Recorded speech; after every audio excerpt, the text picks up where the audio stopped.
வாழ்க்கை என்பது ஒரு சக்கரம், ஒரு வீல்.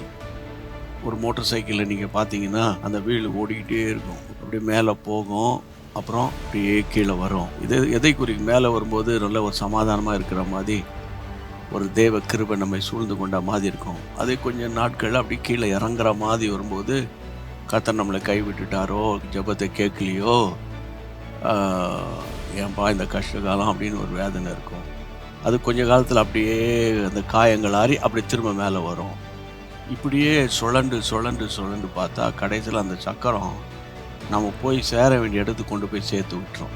பொதுவாக ஆவிக்குரிய வாழ்க்கையில் தேவ பிள்ளைகளுக்கு சில கஷ்டங்களும் நஷ்டங்களும் வரும்போது அது நம்மை கிறிஸ்துவுக்குள்ளே ஊன்ற கட்டுமை தவிர கிறிஸ்துவை விட்டு நம்மை தூரத்தில் கொண்டு போகாது என்பதை மட்டும் நீங்கள் புரிந்து கொள்ளணும்னு உங்களை அன்போடு கூட நான் கேட்டுக்கொள்கிறேன்.